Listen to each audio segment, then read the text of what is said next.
What's up, everybody? It's Coach Eddie Young, and we're back with another edition of the Middle School Football Academy. Remember, we are your source for all things middle school football, and I am glad and excited to have with you my friend, my new brother from Alabama, the big homie Jeff Ford. Coach Ford, how you doing today? Good, Coach. How you doing?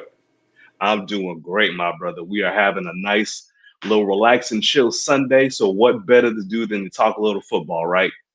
That's right. That's right. Good stuff. Hey, everybody who's watching, or if you're on the replay, make sure that you do two things for us. One, you're going to hear some great information. I promise you. So go ahead and share this. Make sure everybody that you know gets a little bit of this information. And if you're not subscribing to our YouTube channel, go ahead and do that. I'll make sure that you get the link. Hopefully, you're watching on YouTube. If not, some folks are watching in our Facebook group. But regardless, we want to make sure that you are staying connected with us. All right.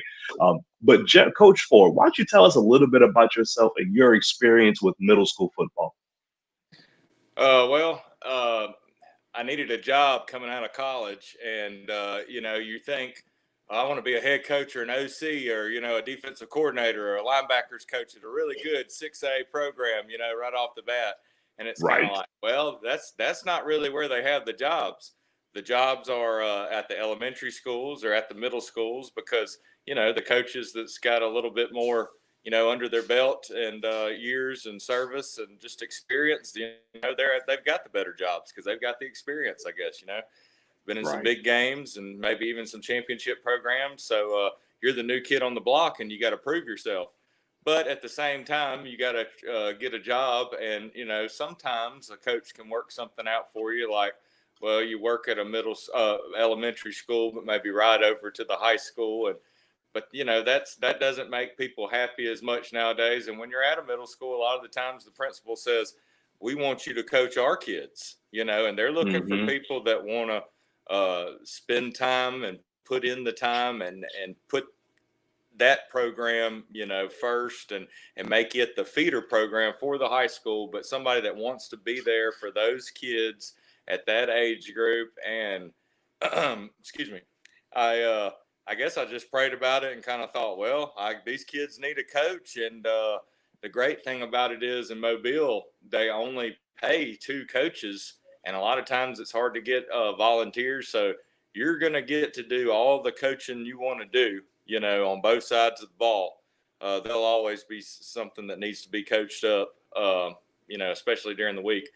But so I think it's really good for people that, want to get these kids kind of boys to men turned, a little tougher before high school in a competitive league. Because there's always going to be about 4 or 5 schools, I think, out of 10 that's probably going to take it serious, Right. and you're going to have that competition always to look forward to. So, uh, and then some coaches that are going to take it serious at those 4 or 5 places. So, most everywhere it seems to be that way. People say it's not, but from what I've seen, there's at least one guy somewhere that hasn't hardly lost in years, or a really good program, and people keep up with it, just like park ball. Just like you've said before, it's a lot harder going against a great athlete, and that doesn't mean that they'll always develop better. But a kid that maybe's been playing football his whole life compared to a kid that this is his first time out there playing tackle football, that's a lot, Right. and especially if he's had good coaching. But like I said, I just kind of felt like it was a calling and a great way for me to get a job and to feel like I had a home instead of bouncing around, or not feeling like, what varsity staff would I maybe have to bounce to if this coaching staff didn't work out and he couldn't help me with riding over. So I thought, well, I'm going to make the principal happy and I'm going to coach these kids. And unless a varsity job opens up when I'm a tenure teacher or something like that again, and it's too good to be true, I'm just going to enjoy middle school, and I'm going to try to, I'm going to shoot to win the championship with whatever team I got, even if it's the Bad News Bears. But, maybe we'll upset some folks. And I guess that is what I can say. I've coached for 15 years, some varsity, but 9 in middle school, and had 5 really good seasons where either played for the championship or won it. But 4, middle of the road, not so good even seasons. Not not where I never really won any games, but maybe only 2 or 3 or something like that, and you're next to last or third or fourth place or something like that. But it happens. I mean, uh, it's not like you can really recruit sometimes in a district, especially if you're not trying to, and you Right. just take whatever kid. And that's the way you should be doing it in middle school at a public school. So uh, you just got to work with the kids you have, and hopefully you take it serious enough upon yourself to think, well, I should be able to win with whatever group I have. But uh, hopefully there's improvement, and you can see improvement no matter if you have kind of a middle of the road year or whatnot. It's funny. I mean, my first time doing middle school, we were a third place team, like in the county, and really good talent. Had some kids that played D1 eventually off that team. Had Oh some wow. good athletes, but for 3 years it was like we were third place or either like next to last, and then had a team that didn't went to another school, didn't win a game from the year before, and we made it all the way to the championship. And then won a championship, lost one, got back in and forth to back and forth to coaching varsity, but somehow or another with a good with my kids too and their schedule and wanting to be around them a lot more, my own children. So Right.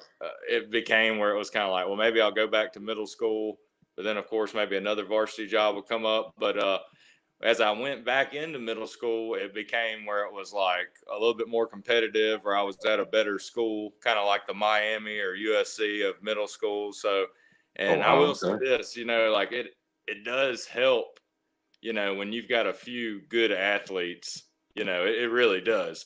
Because, I've went to a baseball community before and it's been like, man, this is not like a football, basketball community or a track community. Like this is Hmm.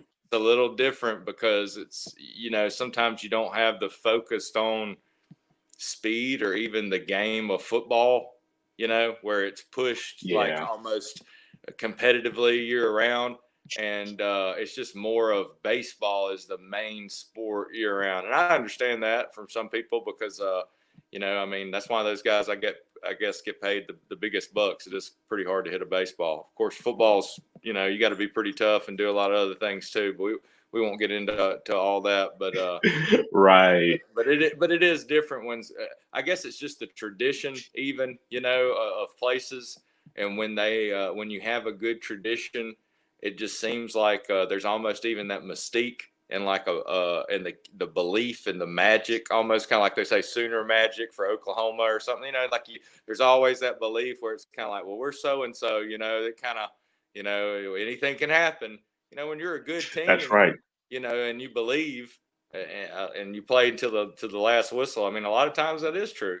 So it kind of helps, because sometimes you hate to say it, but perennial losing teams, when they get used to losing, that's why it's hard for a team, and especially in middle school, I guess. Uh, and I think a lot of people know this. It's hard for the kids because they get so dejected. And it's not that you don't see comebacks, but it's real hard for kids once they get down 2 or 3 scores real fast, to come back after that. It just kind You of know. snowballs and gets Yeah. worse. And Coach, I think it's funny. One of my good friends who I've coached against and coached with, he always had this mantra that in the big games, the first team to 14 is the one who's going to win. And we have coached with him mostly at the Pop Warner level, but he's gone on. He's coached at a high school as an offensive coordinator right now. He always said that, and I found that to be true. So I really appreciate what you just said there because it's absolutely to the truth. Now, one thing that I know just from you and I talking is I know you have gotten up at least 14, 24, 36, nothing on some teams, and I know a lot of it has come down to at least schematically to your I formation offense, right? Yeah, I guess a little bit earlier on, or a couple of years ago, I will admit, I don't stay in it. I guess I am multiple, and through I guess either more post and talking and podcast or whatever, we'll delve into the multiple part of the playbook instead. But I do at this age, I would say, and even at varsity and high school, really any level for me, just because you look at the Patriots, you look at so many professional teams. I mean, uh, and just the way I was brought up with football, it was like Bart Starr, the ice bowl, when it's cold and wet and you've got to have a yard or less, it comes down to, quarterback sneak on first sound or like 10 wedge, whatever you want to call it. And basically the most important play. And, if you don't take pride in it every day and you don't practice it, well, it's going to be hard for you to execute that. But I mean, when it comes, time for the nitty gritty and, you've got to have a sure thing with one of the better athletes, the ball in his hands and it's coming, as quick as you can get it from the ground up to his hands. That's kind of, to me, it's just kind of a no-brainer. And then you look at Tom Brady. I mean, you think something like a little crossing route would be what he's remembered for, but he'll really be remembered for all the quarterback sneaks, that he made in his career. So, I mean, it's One of the silly. most one of the most unathletic quarterbacks, but but he definitely is known for that, just being able to sneak that ball in right when they just need a yard or two. You're absolutely right. Yeah, I guess it helps that you're like 6'5", right? It helps, Yeah. just a little bit. I mean, honestly, the same thing goes in effect with Cam Newton. It's hard when you're 6'4", 250 pounds, and you only got a yard to go. The young man can fall forward for two. I've seen him get 5. It looks like Derrick Henry at quarterback or something. Right, right. Ooh, And isn't that that a is scary thought? something that'll surprise you. You know what I mean? With a quarterback sneak, like we talked about before. When you take a lot of pride in it, it'll do some surprising things. Where you'll be like, man, that busted for 10 or 12 or 20, and then like I said, we've had some kids that's busted for 50-yard touchdowns in a championship game to kind of seal the deal. On 4th and short or something like that. And they're kind of like, you were right. It came down football history. Most important play was that right there. And it was kind of like, yep, you know. So, Coach, I want to ask you just a few questions about it. I know you said you kind of dabble in it, you do a little bit of multiple here and there, but whether I formation is your focal point or if it's your changeup, out of all the different formations you could have picked, you know, why the I? Why the I formation out of everything? Well, because I kind of just like grew up around it, and then a guy around town, and a lot of older coaches that they were big on it with the play action and just making sure that they had, uh, you know, a power backfield, making Mm, sure they had that, maybe almost like a Sam or a strong or a free safety type kid, you know, playing quarterback and running back, and then they had that middle backer type kid playing fullback, and those kids that can kind of hmm go both ways, kind of have maybe a defensive end or something like that playing tight end, outside linebacker kid, and there's your few big athletic kids that are they're kind of mean and nasty, you know what I mean? And they can get the job done. They like to block too. They can make tackles on defense. They've been playing football probably their whole life. I mean, there's some beast dog guys out there. These are guys that people's like, hey, they're probably going to get at least a scholarship to a Division II or a JUCO. They're that good enough. They make differences in the game. So, and just always kind of liking that physicality and growing up playing quarterback, fullback, outside linebacker, uh, just loving to block, loving to go up against the guys, even when I was on defense that played fullback, taking on just that style, the physicality, knowing what it does, what it kind of brings to the game, and then the play action off of it when you can get people to stack the box, and really how it'll even open up the outside vertically, just because so many people they get sucked in. So it's hard to get sucked in when you've got a dominant run game, or it's You hard know, I not to get sucked in. I think that's one that you have really described a couple of key tenets to developing a sound offense. One is you got to just know who you are. If you're a wing T team, probably don't want to try to be running the spread. But if you know you're the I and you got those big nasty war daddies who can just come downhill and make the play, get you a few yards, kind of grind it out, then that's what you got to do. The other thing is you talk about deception. Being able to trick people and draw all of that attention inside the box, and then next thing you know, whether it's a quick screen, a bubble screen, little tight end leak, whatever it is, you have that one little element off of play action that catches them by surprise. I absolutely love it, Coach. Yeah. Thanks, Coach. See, I was going to touch off something off that, but yeah, I mean, it just like I said, I just really think, and the only problem with it is when you kind of are multiple is you kind of like with the quarterback sneak. You've got to take pride though in practicing your bootleg pass game, your sprint out, and your Yeah. protection. I mean, you've got to really practice it. It's not something that you can kind of just be like, well, we didn't really do that a whole lot this week, and now I'm going to call a play action pass. I mean, you've got to really take pride in and repping it. Oh, absolutely. Because the last thing you want, and I've learned this the hard way, last thing you want is you need a play and you know what the play should be, but you also know you haven't practiced it in a week, maybe two, and you're sitting there as the play caller, like, do I really call this play action? We haven't done it yet, and you just hope. And boy, hoping as a coach is a bad spot to be in. Yeah, and that was something I guess I was going to try to give a little bit of advice on for people is, and especially with the heat we've dealt with. I don't care what anybody says. It feels like it's gotten hotter the last couple of years, and you're just, you're Oh, it worried has. about some of these kids, just more than you had in the past, and they just don't seem as in shape or whatnot. Maybe even some of the bigger linemen, but it's just you've only got so many opportunities. There's only so much time in a middle school game. And especially if you've got the running clock situation that we all know about, and if the game starts to get away from one side, I mean, it's just where you think you got an 8-minute quarter compared to a high school 12 that can go rather quick, especially if a team's pounding the ball, controlling the clock, controlling the chains, controlling the game, and then just off of that, um, it hurts. It really hurts. Absolutely. I tell you what, Coach. Now you mentioned something really just a little while ago that I wanted to kind of delve in a little bit more. The characteristics for each position. You talked about honestly, what's cool is you described them from a defensive perspective or defensive personality. You talked about, defensive ends and linebackers and free safeties and whatnot. But when you're looking at that backfield, your quarterback, fullback, and tailback, what are the characteristics you're looking for when you put them in the I formation? Well, quarterback, if I can, I'd like to find the best football player I can that's got an arm and smart.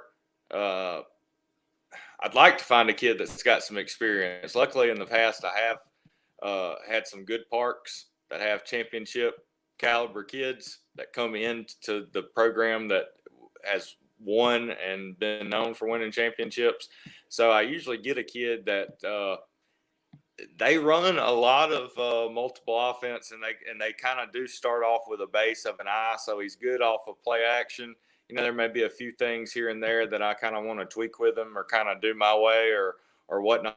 But for the most part, if I can, he may be that free safety kid, that kid that can cover sideline to sideline. He's actually the best Mm, athlete on the team. If he can and he can throw, he may be the strong safety type or even a middle linebacker kid. But usually somebody that's a leader and a captain can throw a little bit, can run the offense, uh, takes pride in it.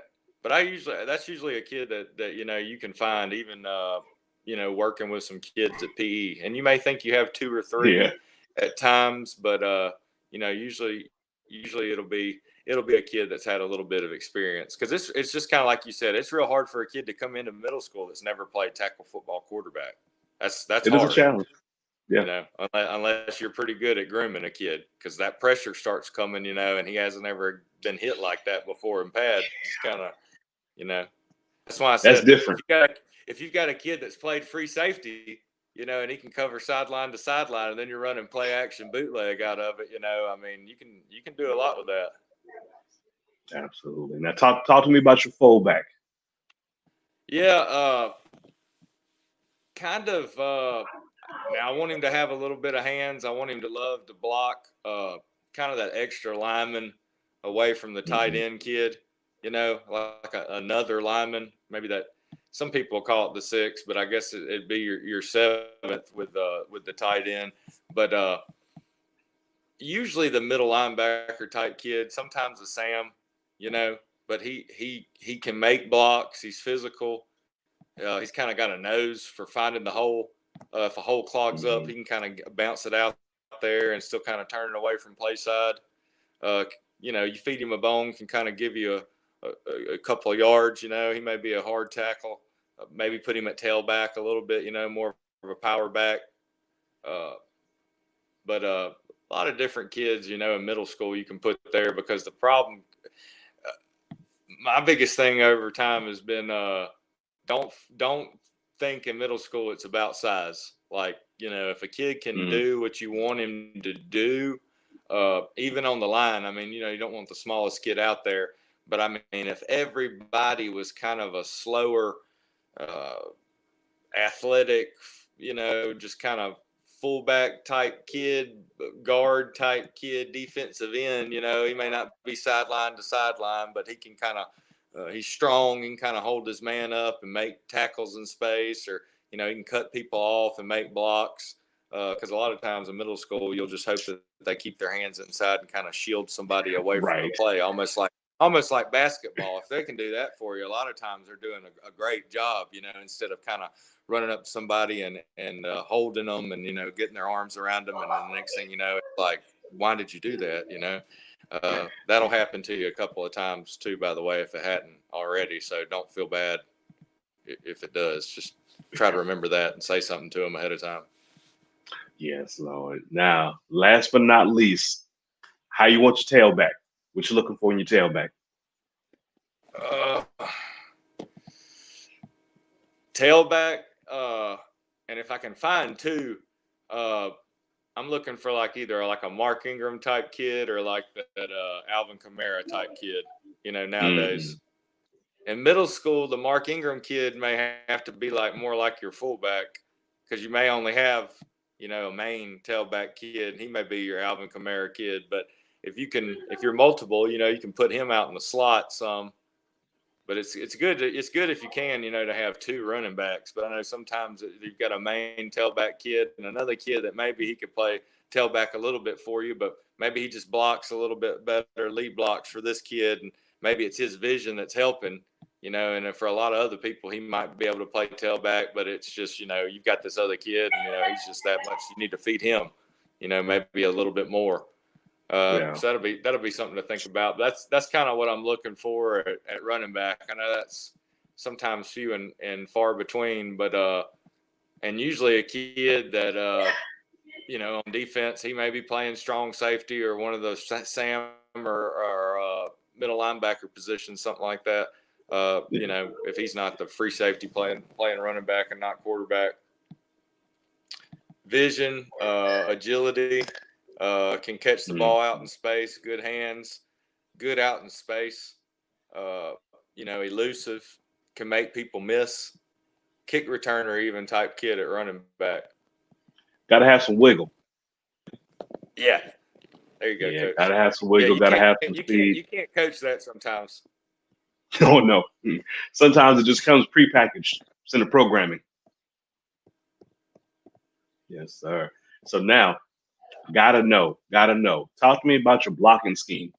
How do you have you guys lined up? What do you have? Are they kind of zone blocking? Are they down blocking? You got some pull action? Yeah. Okay. Had a little bit of disturbance here. Can you hear me good, Coach? Oh, yes, sir. We hear you fine. Mm-hmm. Okay, good deal. You're kind of a little bit broken for me, but I think it's fine. As long as you can hear me, I hear the questions. It's fine.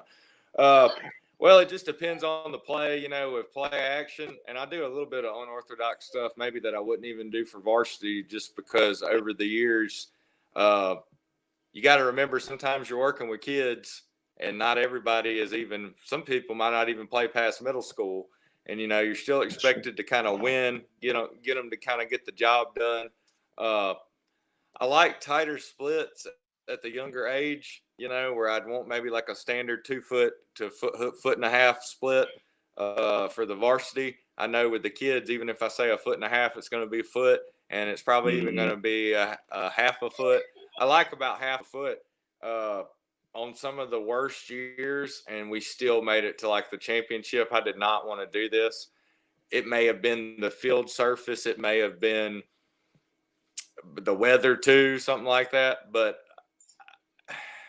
I have, and I mean, like, man, you probably could count it on one hand in 15 years, but I've went foot to foot before, but it might have been some tall grass. I mean, but you've got to do what's best for you. To seek some wisdom and some advice from some older coaches, and and kind of pray about it and talk to your coaching staff. But I think with enough reps, you'll be able to kind of see, even against your own defense, kind of like, if things are working and you're about foot to foot, or you are, I mean, you need to kind of swallow your pride and go, look, this is getting the job done for these kids, and I hate to do it. I know it seems part ballish, but I can't be worried about wide splits and all this right now. I mean, I'm not trying to prove anything to anybody. I just want to do what's best for them, in the program. So, hey, let's win a ball game. They're working together. I think they feel like they need help. Maybe that it always feels like there's two guys that they're always helping each other. You can always seem like you spot them. I guess zone, but at the same time, and then I kind of do like a chipping technique to the play side with kind of like my wide zone, mid zone, off tackle, stretch lead, blast type play. Some people would just call like a reverse pivot 26 blast from back in the day. Kind of like we're banging the 6 hole. I'm trying to kind of run in between the tackle and the tight end, kind of right up the tight end, depending on his block. But we're really focused on following the fullback. I think that kid can kind of lead you to the promised land. Kind of run up his back as an extra blocker, even use him to kind of throw, shield, stiff arm. A lot of times, you follow the fullback, he'll make you look good. It just depends on if that defensive end kind of crashes across the face and that tight end kid can't really kick him out and dig him out. So he's got to kind of, get around him and then kind of cut him back off where he wanted to cut him back off across his face, and just kind of take him where he wants to go. And then, we'll kind of just go.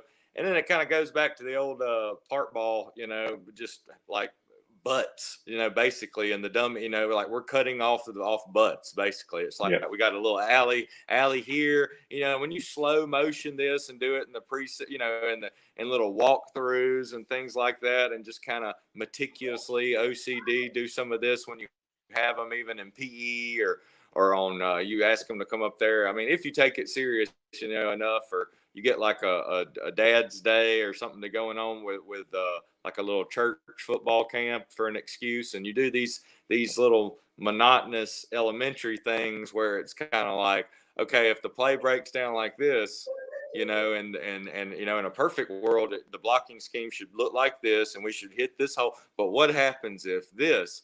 Well, and see, here's the thing too, and this is what I love about the eye, and kind of sticking with it. When you're in the eye and you got the run game and the play action, there's only so much that you even have to prepare for, because you're dictating how y'all do it. It's how you run the play. It's almost like, well, if they line up in this, we know we run it like this. It's not like, well, it's like, oh, well, that kind of looks like this. It's like, well, is it, odd or even? Is it a 3-man front, a 4-man front? Like, what does that look like to y'all? Is that the 5-3 that we normally see when we're in the I in middle school? Or are they looking more like a 5-2 cover 2? Like, what's the difference when we see that?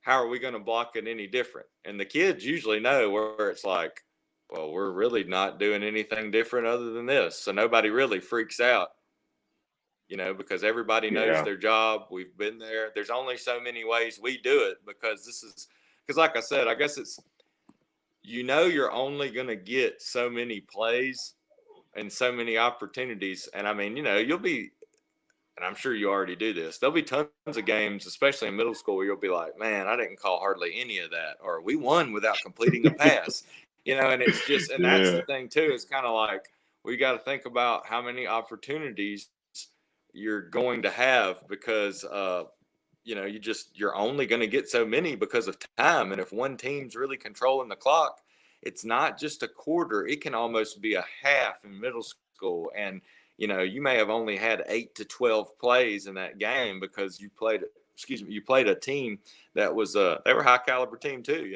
and they just, they had the ball, they controlled it, and you didn't hardly get it. So I guess it would be like a full slide on my play action what I'd be going over with today, since it would all Okay. be eye stuff. And then I kind of like step play side and kind of gap hinge on the back side. And instead of pulling the tackle, instead of pulling a guard and kind of letting them read a guard, especially if you've got a good DB coach or somebody that's really good at teaching his free safety or a kid with experience of reading the guards and the quarterback's elbow, but he's going to try to read through that guard. Well, if they're already stepping play side, and kind of the old school coaches, almost like the first RPOs before people would be way downfield, or they called it it was like, well, just cut or run block, but I don't really want to. I've done it different over the years. And another guy that's the all-time winningest middle school coach, we either coached together or against each other. He's like the Steve Spurrier or Mobile. He's even better than me. But I guess today what I'd be showing you is kind of like how I feel is the best way, even though, because that's the thing, depending on if you're playing a really good team, sometimes if there'll be some things depending on what they do, and if they've got some certain kids, you may do some things different, especially if it may be like a rematch game or something you saw.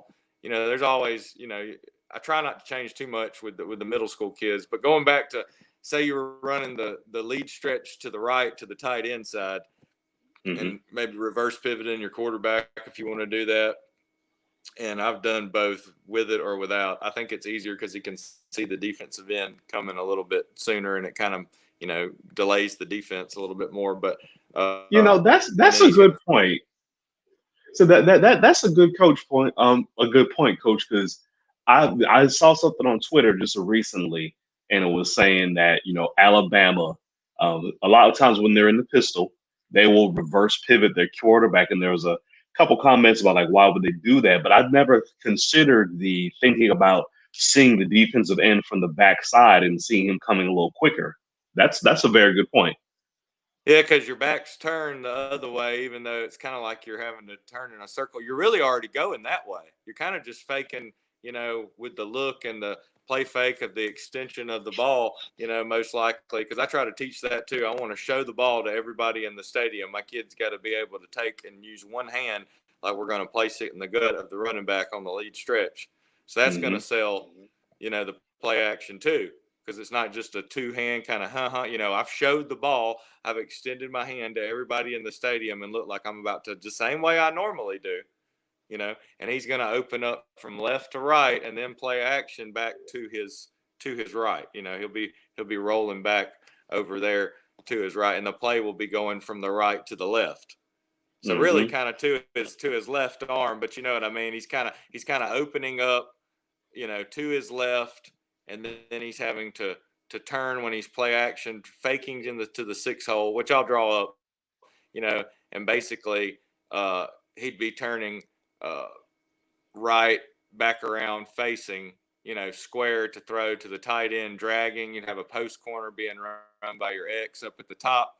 And then you'd have a backside skinny, which – that doesn't get hit all that much open. You may tell a kid to peek, or I kind of do like a Lane Kiffin or something, maybe, where I'll yell the kid's name or ZZZ and just tell my kid, you got to trust me. And, if I'm yelling that for the backside post, like the safety has, you don't want to probably throw the post corner because he's probably not coming down the drag. He's probably worried about that over there, to the wide side of the field, most likely. But if I've yelled that, that we've probably burnt the corner, and all you've got to do is just kind of find him and maybe give him a little air, and it's off to the races, hopefully.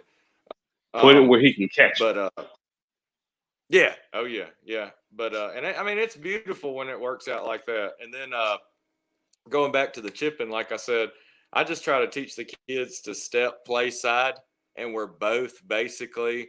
And we can get into all the nuances, and like I've done different things, like how I exactly wanted them, like splitting the player's crotch and trying to, In a perfect world, I'm trying to step both players to play side armpit, and I really don't want to hear any excuse why we can't get our head across.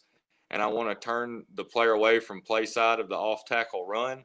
I've kind of got a chip from my player that's supposed to be coming off of the combo double team block, and I want Yep. him to be able to, because my fullback traditionally, I want him going in the 6 hole. If the 6 hole's not clogged, lead stretching in the 6 hole off tackle.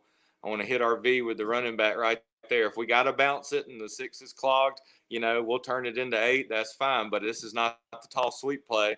I want it to be an off tackle because it may be a 4 hole, with a little bit of a cutback is what may end up happening. But we'll have, if you got a 5-man front, we're going to cut off the nose.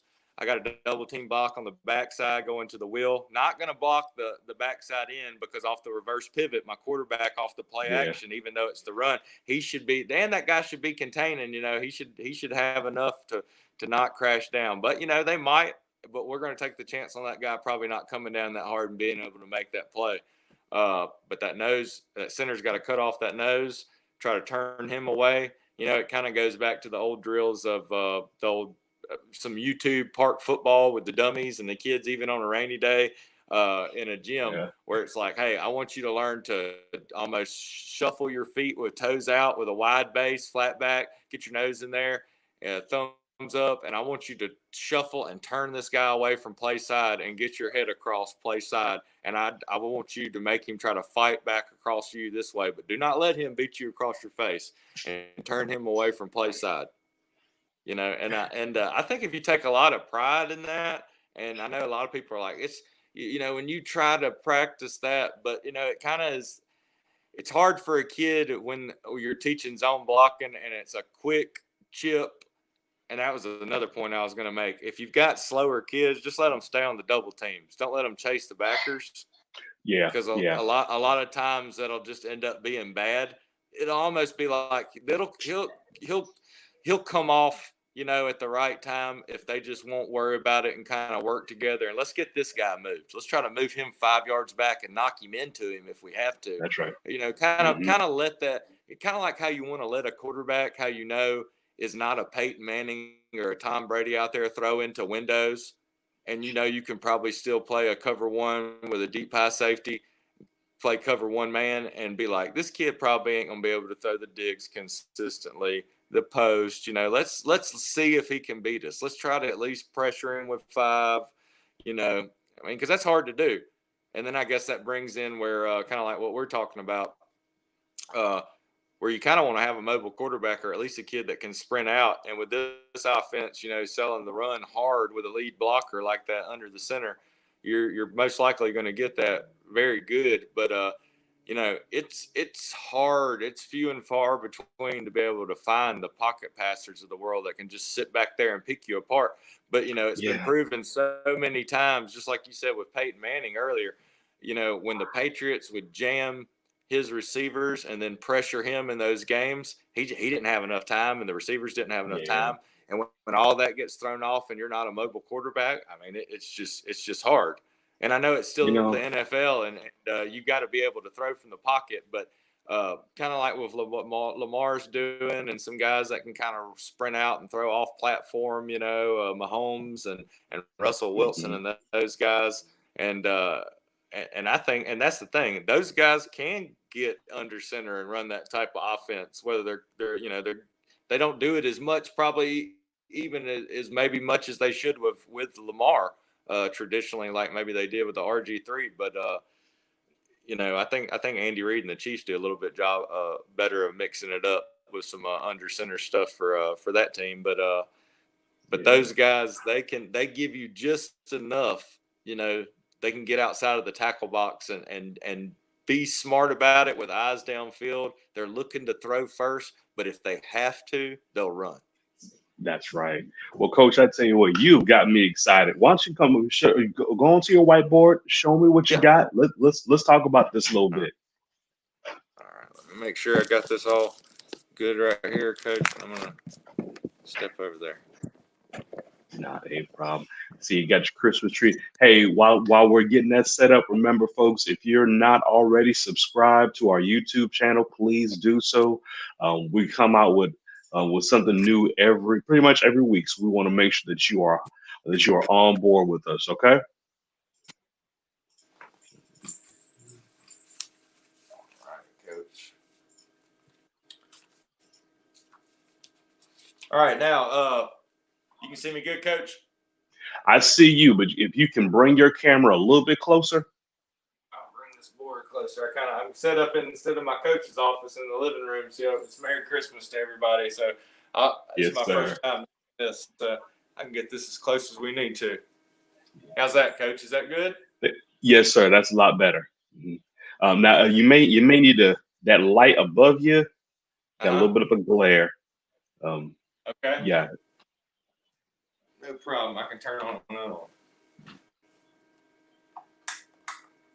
Well.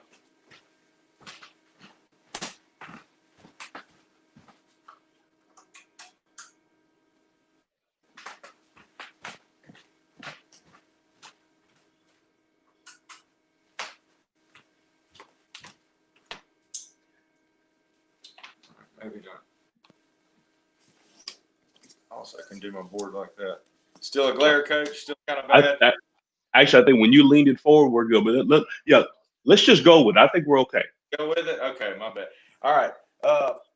So how I do the wristband, and I guess for this age with this type of offense, it's kind of hard to do without the wristband. High school, maybe if I wasn't doing a lot of I formation, I might not, go with the wristband. I may do signals or something, but maybe with this mixed in, I still stay wristband, just because it sometimes, it can get confusing when you're used to air raid West Coast concept stuff out of the gun, and you're used to kind of 1 or 2 word play calls. But some of this is mixed in, so it makes it easy with the play action stuff. But the first 2 plays would actually be out of the gun, because what ends up happening with the system is the system kind of starts off like this. The tight end starts the system off. You with me, Coach? Yes, sir. Still rich. Yes, sir. Okay, so R. Okay, so R would be the start off of the system. R means that's where the tight end goes. So R, tight end, he'd be to the right there. Your X be on. Z off over here would be in the I. Okay. Now, I don't know who called it this. I really don't. Me and this other guy, it's just the system we learned somehow mixed up growing up and stuff. Some people say 26 with numbers. To me, this is easier. So they did these colors. It's brown for the quarterback, black for the fullback, white for the tailback. So it would be R white 6. Okay. So we got R white 6. A lot of times in middle school, you're going to probably see something like this. Okay. We're not blocking this backside guy because the quarterback off the reverse pivot. Oh, and by the way, a lot of teams will never pick up on this. Whichever side we're going to, that foot is up for the quarterback on the run. So his right foot would be up, his left foot would be back. So the tailback, even if he forgot the play, would know we're going in the direction to the right because the quarterback's foot is up. And That's pretty interesting. That's really interesting there, Coach. I don't think we've ever talked about that. And then and one more thing, when you lean that board forward just a little bit, we can see it so much better. Yeah. There you go. Yes, sir. Just like that. Okay. All right. So, like I said here, right foot up, and it's going to help him pushing off with that reverse pivot because he's kind of already open over there, Got these guys stepping toward their numbered hole. That's all I want to do is stepping toward that number hole. It ain't got to be too wide. All right, perfect world. He can kick this guy out right out here. We're going to have step into that armpit together, hopefully turning that guy away from play side. This guy's going to have to take over because he's going to kind of get him turned and that arm lifted, and then hopefully he'll be able to get to that Mike Backer right here and cut him off. And somewhere off that block of that fullback, we should be entering the 6 hole. And we're either going to be on a V to the front pylon here, or if the block happens somewhere here, there could be cutback.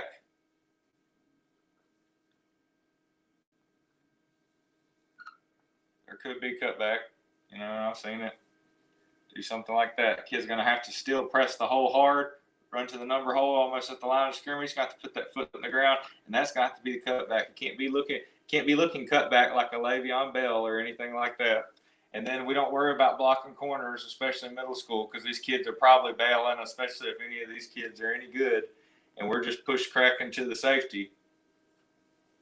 And if they make tackles, we should get better and stronger on offense as the skilled guys, because there's no way a corner should ever be tackling any of these people, in my opinion. Corners are the least blocked people on defense.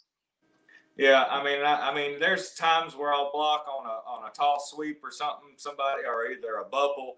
You know, there'll be times where I feel like somebody needs to be blocked, but if I don't have to block them, I'm going to make those kids try to make a tackle in space and see if they can tackle. I'm not going to worry about it, because we've got some other stuff where they better be kind of bailing or something's about to happen off the play action right there. You see that pretty good, Coach? You want me to go with the next play? Yes, sir. That looks really good. Okay. Let me get my eraser here. Nike Combat shirt. Okay, so that would actually be play 6, because it's our white 6 in the 6 hole. So I labeled it that. Play 1 would actually be L gun white 5. So we're actually in split back, Coach, with a tight end to the left. And we're running the white 5, the fullback, to the left. He's on the left side of the quarterback.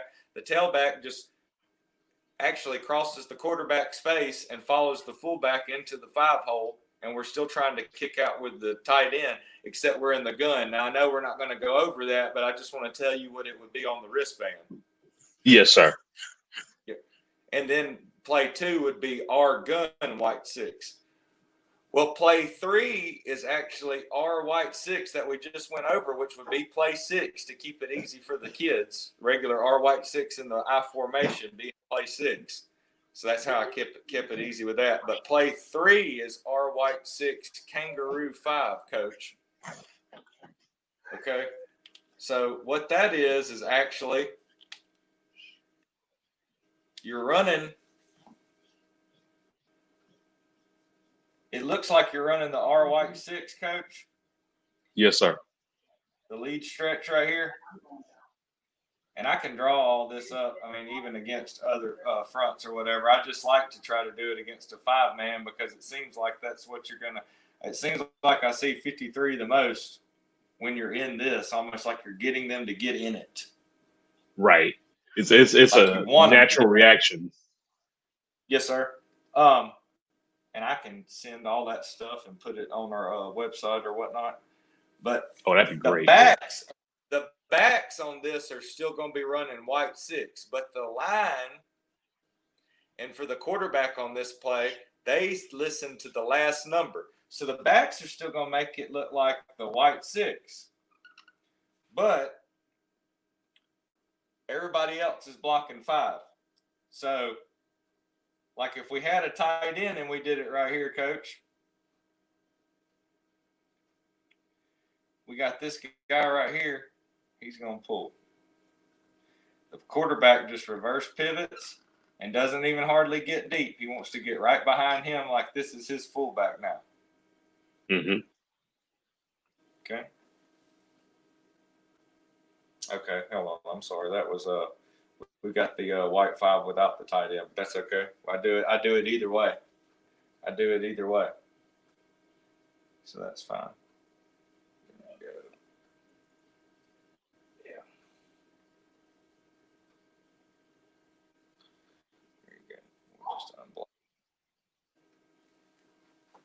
And on this one, the quarterback is the main, is the actual runner, correct?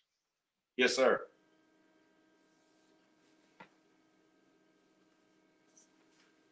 So that's why it's important that you have a quarterback who's at least, like you said, who's mobile and athletic, who can make a run. Yeah, and you know what though, I've seen kids that they turn into like kind of like a Greg McElroy, even for Alabama or something. Sometimes even game managers can make some of this work out of the eye, you know, and it makes them kind of look like a magician of some sort at times. You know, it's not a whole lot, kind of like a flex bone offense can kind of do, where kind of sometimes a game manager that's pretty tough can kind of just get down and get you, you know, 3 or 4. But you know, sometimes 3 or 4 for a not so athletic kid is really good. So let's see, we got it here inside of the tackle here. Sometimes, you know, depending on if this kid starts to get beat across his face and this, you know, you just got to teach that kid at guard to just keep working outside.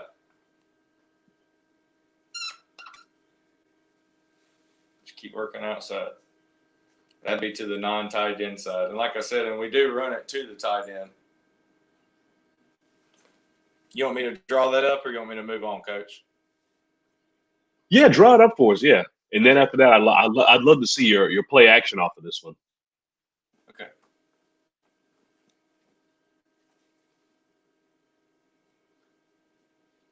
So I'm assuming that, say you have your tight end to the right, you would also be able to run your stretch to the left. Yes, sir.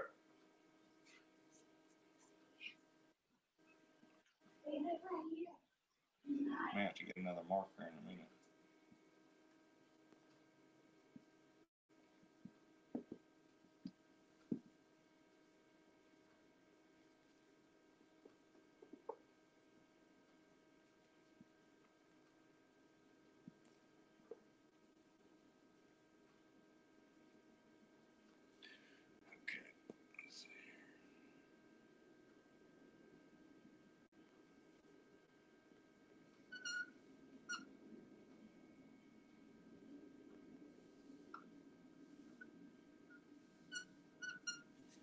A little bit easier to the tight end. Absolutely, because now you got a few more numbers over there. Yeah, it's almost like your play, you're selling that. It almost becomes this to the opposite side with your quarterback becoming the running back real quick, real fast off tackle for you right there. I mean, that's why even if you had a running back or two and you taught it to maybe you had 2 running back type kids, it's easy for him to run too. A lot of the old option coaches, you know, try to say put your 3 best athletes at quarterback, teach them to run your system. Yeah. I know that's easier said than done. It's hard to find three really good people to play quarterback. Yeah, it can be challenging. It can be challenging, but I think with time, which once again is tough at the middle school level because, you know, especially where we are in South Carolina, we only get 7th and 8th grade. Oh yeah, Coach. Same here. It's like the law. It's the 10 Commandments. I don't think 6th graders will ever be able to play. Those poor kids. I hate it for them too.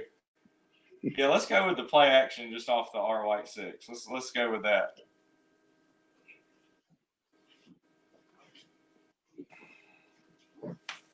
I think this would be easier. Yeah, if you don't mind, I'm going to do that, Coach. Oh, that's fine. And as a matter of fact, that black marker shows up really well. Yeah, I must have been in love with the blue. I don't know why. I knew that thing was getting old, man. I should have just got to let it go. All right. So right here and over time, I would like if these kids were like normally in varsity, you're going like a 2-foot split, but they're like a foot or half a foot.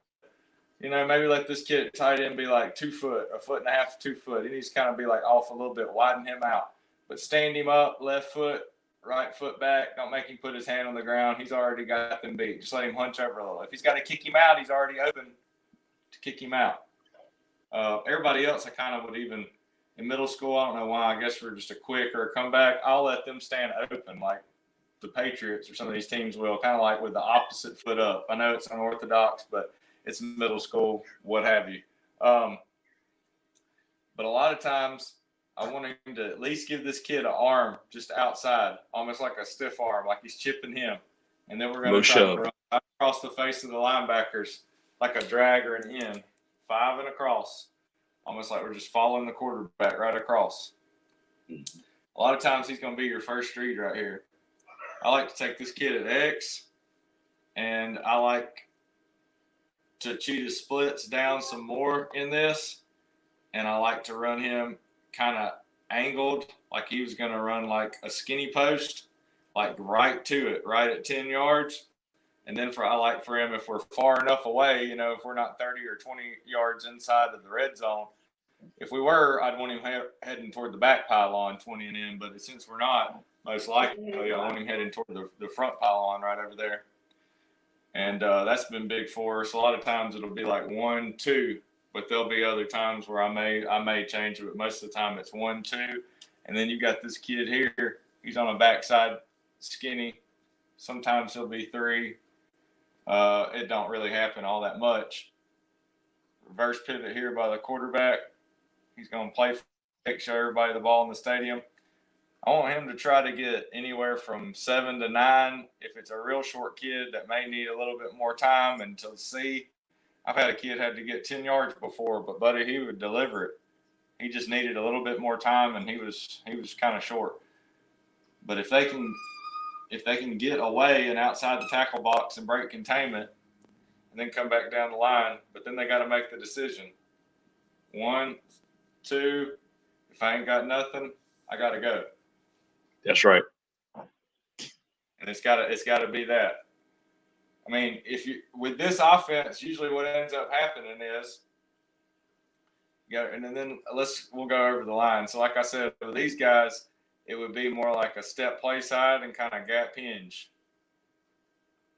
And for this guy, I want him, since the quarterback's rolling out, to almost just screen this guy off, but from inside out. Do not let him get outside of you. Let him cut back inside of you, because I want the quarterback to get outside if he needs to. So almost, but don't pass the line of scrimmage either, because I'm not pulling anybody. I don't want to pull anybody because I want everybody still thinking that we've got this run game going. So it would just be, and they're going to do the same thing, so they're going to gap hinge this way.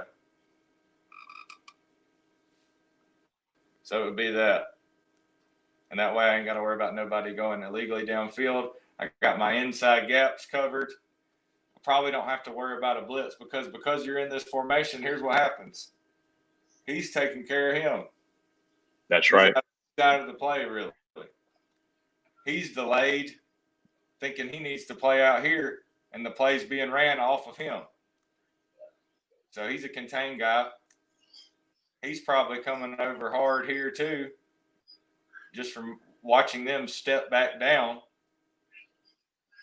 We got him. I mean, it's just, if you practice this, I mean, at any level, that's a great play. I mean, we can get into all the nuances and the ins and outs or whatever, and the different ways I could have blocked this over the years. But with this age group, I mean, it's just basically, you know, I want to make sure that they think that we are still running the football, but I don't want to waste any time. I want to protect my quarterback. I don't really want to lose any ground either, you know. So I want to still give the deception of I'm running the football, but just with that little 6-inch jab step, and then I'm kind of gap hinging right there. So now yes, sir. Now when you gap hinge, are the linemen turning their backsides to the right or to the left? Okay, so on this side, they'd be turning back to the right. On this side, they'd be stepping play side and then turning their back this way. Gotcha. So it's almost like it's creating another pocket. Right. I'm funneling and kind of still creating a pocket right here just to make sure. And I want to protect. I'm worried about everything basically more in here from where it's coming, because I'm not worried about anything really coming from, because I'm still creating. You know, I got these guys for that. So he's got him basically blocked, and I've got this guy acting like he's got the ball, and then I want to go run into him and get physical if I can. So I've Yeah. taken him out of the play too. I know Taking something that I have taught my running backs when doing a ball fake is you want to go from ball to backer. So you pretend you have the ball, but then you're going to find that next linebacker and you're going to seal him off, make sure he doesn't come across your face and get any penetration. Yeah, and he's really he'll get him. I mean, there's 2 or 3 accounted for just because. I mean, however you want to draw it up, S on his chest, whatever. But I mean, when you're coming with a heavy dose of this, and then it can turn into this, almost just like the tall sweep can. And then you've got this with the quarterback, and then you got a play action off of that. I mean, if you just practice that and you had 3 or 4 kids that were football players, y'all gonna be. I'd hate to be playing y'all, buddy. Oh yeah, I tell you what. Now, Coach, my last question on this one. Last question on this one. Would you ever consider changing the progression for your quarterback to the corner and then the drag? Yeah, and I have done that. That's what I was telling you. Is sometimes I will change the progression, or I'll put it on the wristband where that's the read, is the corner route first and then working down. It just depends. It just depends how much I trust the kid, or if I feel like he needs that getting hit, a quick hitter kind of coming out of his hands to the tight end. If I feel like I got a kid that's a mismatch at tight end. But yeah, we do both and have done both. I feel like you like it better with the deeper read first, huh, Coach? What I found is that it's with some kids, especially if they don't have the arm talent, you want to hit that deep route first before the receiver gets too far down the field. I like it better that way, to be honest with you, and it's got their eyes downfield first.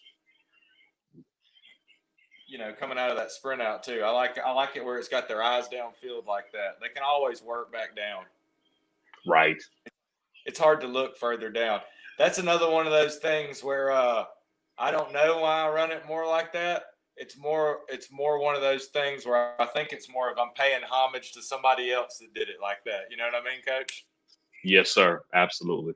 But that doesn't mean that I don't like your way better, or I don't run it that way too. So and that, I guess that's something sometimes we get caught up in. I'm sure there's some things that either you've changed or you do just because maybe somebody else that you respect did it that way, huh? Oh, absolutely. Absolutely. A ton of them. Another thing off of that that I was going to touch on, play that looks just like it for us would be Falcon to the fullback. So instead of the tight end, he's just going to stay in, and we'd be releasing the fullback. So say we were going, he's just going to jab step here.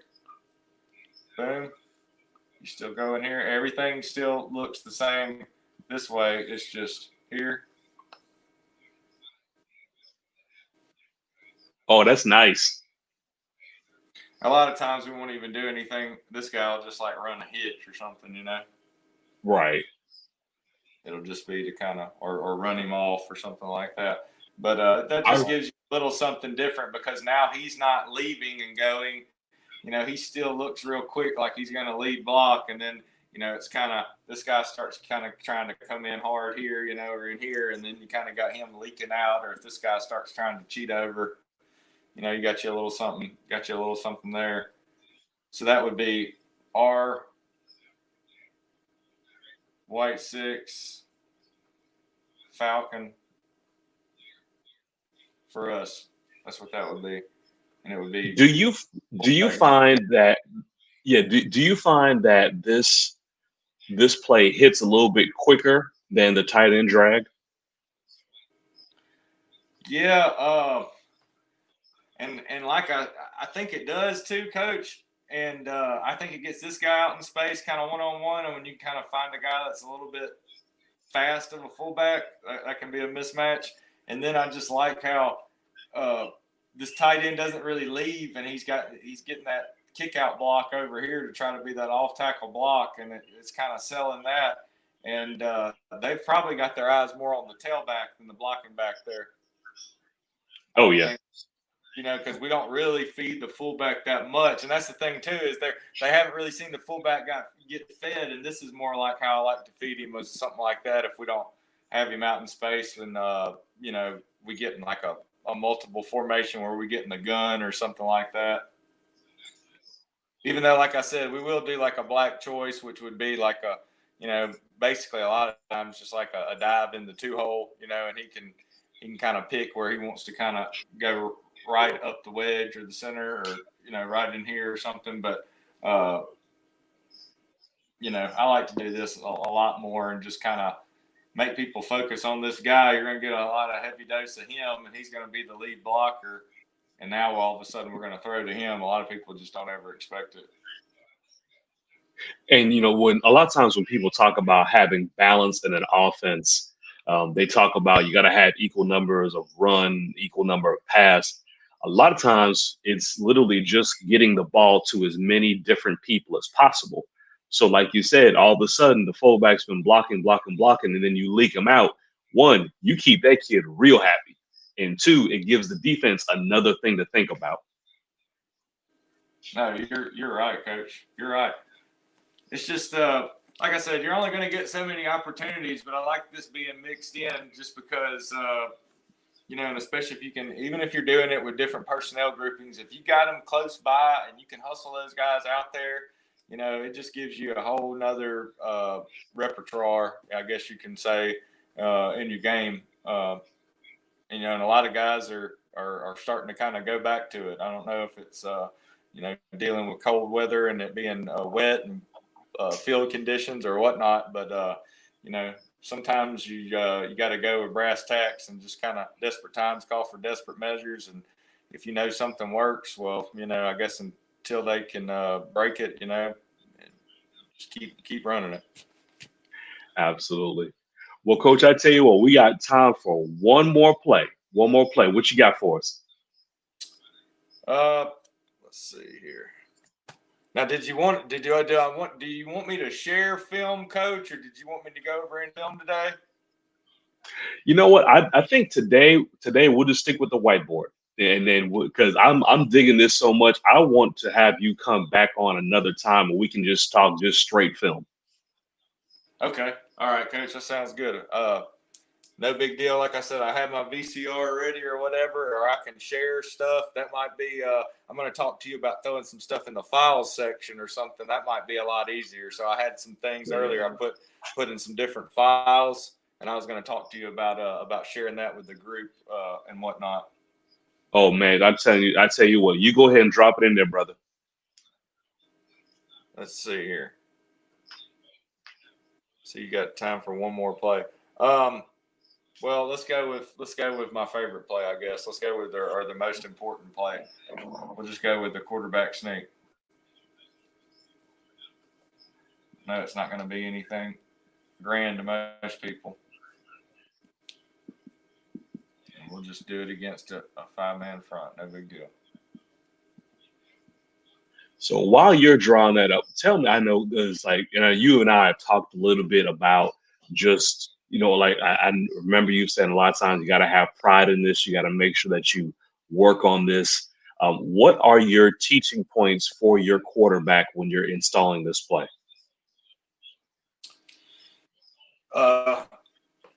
Always before every play, and I guess this is old school, and especially in middle school and with kids, a lot of times what will happen is they get in a really big hurry already, and that's the word we're going to be using. Kind of like you'll hear Peyton Manning talk about hurry. Well, we say hurry, and he may say hurry again. He may say hurry again. Basically, he's doing that. He's going to wait until he can read and scan like a book from left to right and right back to left, that the entire offense is set. The line is in their stance, set, ready to go. The receivers are looking at the ball. They've already told the referee who's on, who's off. We're ready for play.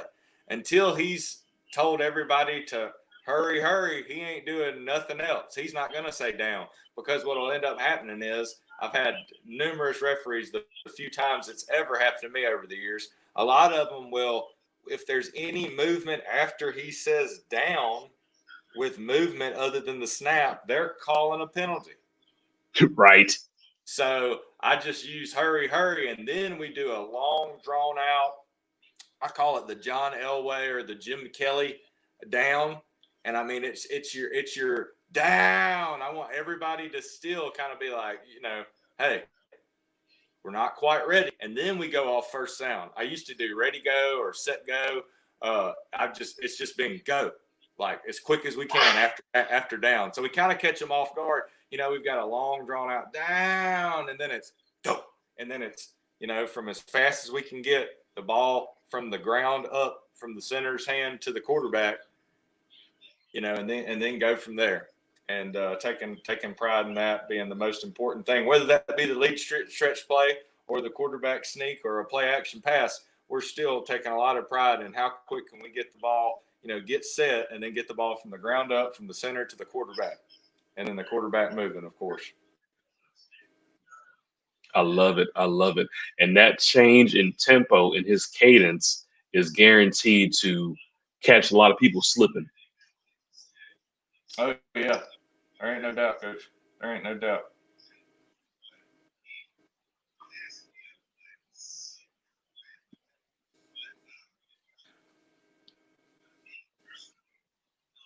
On these guys, I mean, it don't matter so much. I've even told kids, if this kid's a dog, to go in there and just crack across his face. I may not even be worried about a safety right now. A lot of times I'll just tell those kids to even go get the backer. Sometimes I'm not worried about one of the defensive ends. Really, sometimes this will be scouting depending on, usually I've got my kids, we know exactly what they're doing on defense or whatnot, but it's usually going to still look like the lead stretch going this way. And, of course, like I said, everybody's kind of just stepping down inside right here. And that's all we're doing here. Whatever backer you see come off of this triple team, that's the backer you get. If wait till the last seconds. If it's you two guys, if it's him, boom. But this quarterback, he's going to be able to take a step back, then get behind that wedge and either get whatever he can get. I mean, it's not, no rocket science or nothing like that. Different kids like doing it different ways. I mean, there's like sciences to doing a quarterback sneak. A lot of times I'll have the kid just catch and he pushes off that right foot that's already up and he steps up with his left and he just starts driving ahead. And he uses his push-off foot. I've had other kids do that where they like to take their right foot and jab it back and then go to get, so they can see, buy them a little bit of time, just from getting the ball and the wedge and not getting bumped into it. But, I mean, that's with a yard or less. I mean, and I just like everybody step. I mean, you can't always be worried for accounting. I guess that's another big piece of advice that I do something different than some people do. I don't think you can always, especially in this formation too, you're going to have to not account for somebody and know that some people are blocked. Like he's out of the play because usually this is his read. Right. He's the strong side linebacker. Like a lot of times he's having to take on that block. This guy, he gets sucked in by the tailback. He gets sucked in by the I mean, it's almost like these guys they're getting wasted, a lot of these other guys.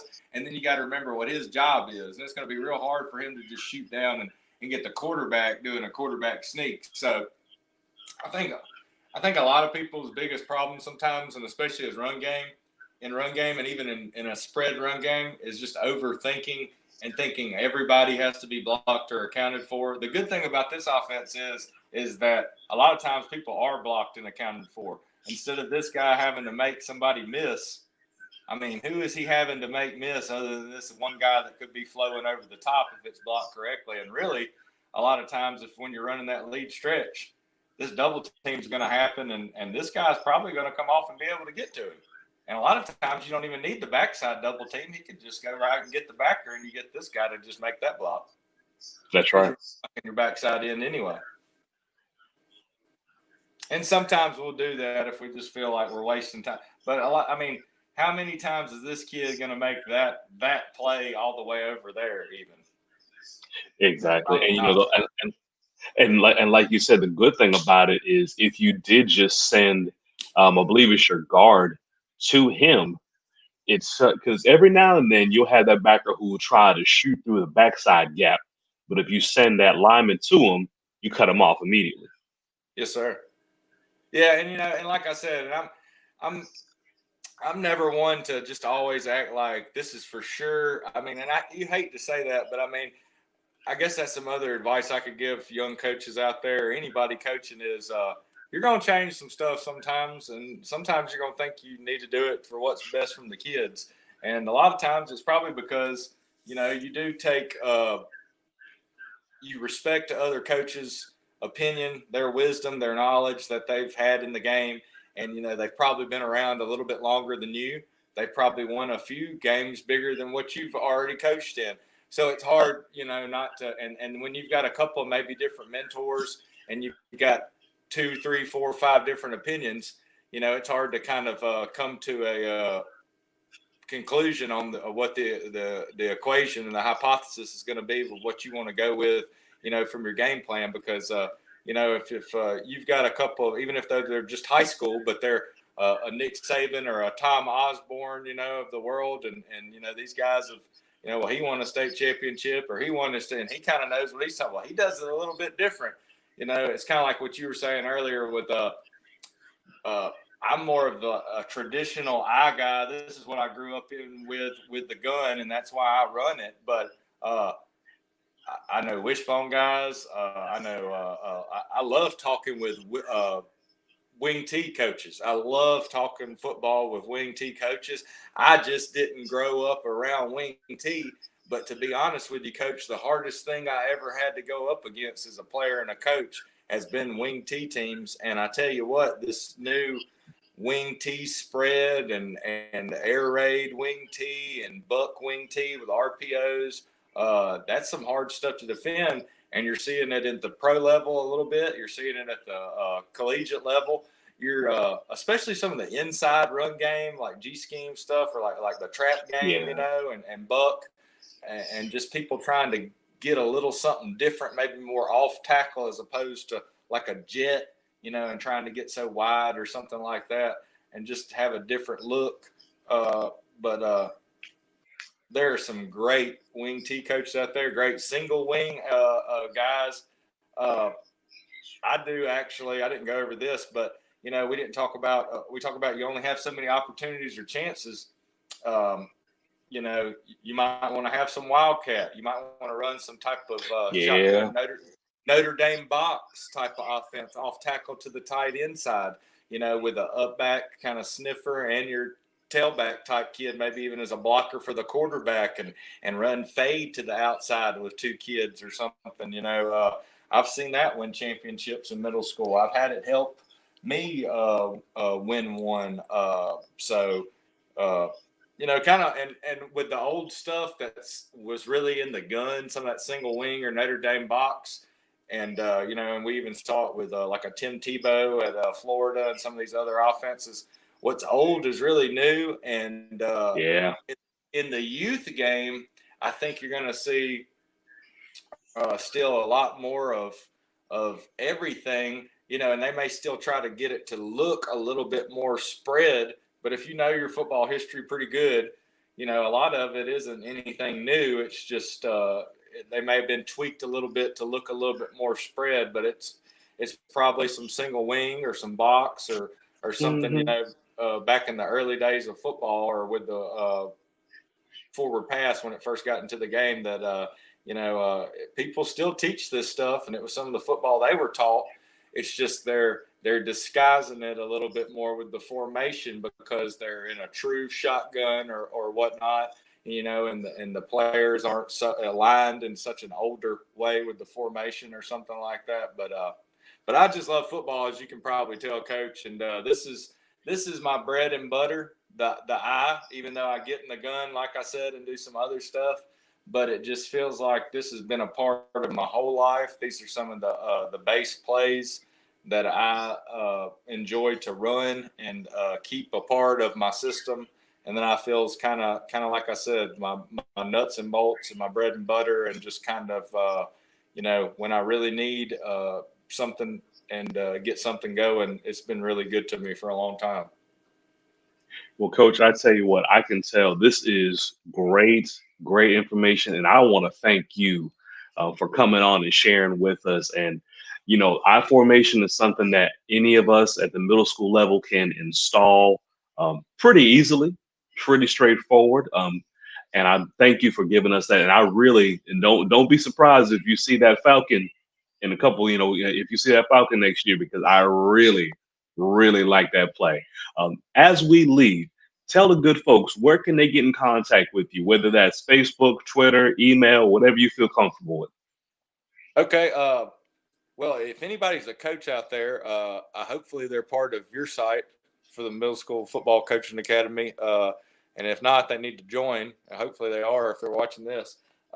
Another good site on Facebook I've been a part of for a couple of years. And to me, it's the best site, even though you may not know about it so much on Twitter or Instagram. But on Facebook, I think it's the top football site. It may very well be.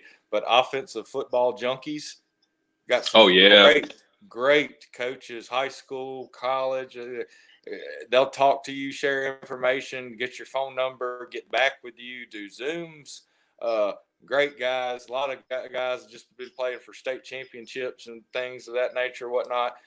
So Offensive Football Junkies, join that page.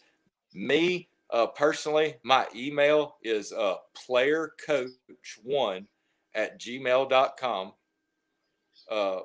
So PLAYER, and then the word coach, and then just the number 1 @gmail.com.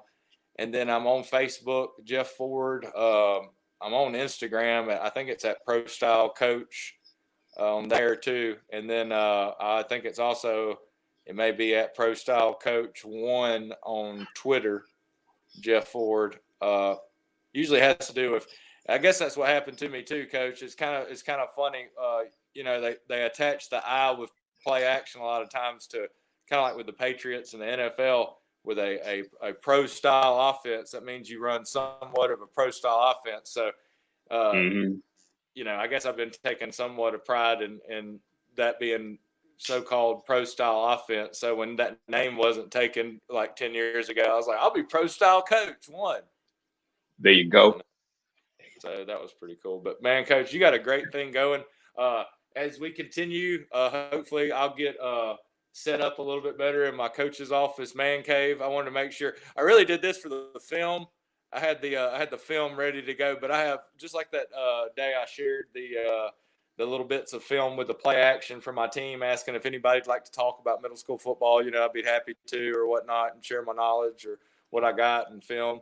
Uh, but but man, Coach, I think this is great, and I can't wait to just see you keep doing a lot more with this, and listen to people that even know more about football than me.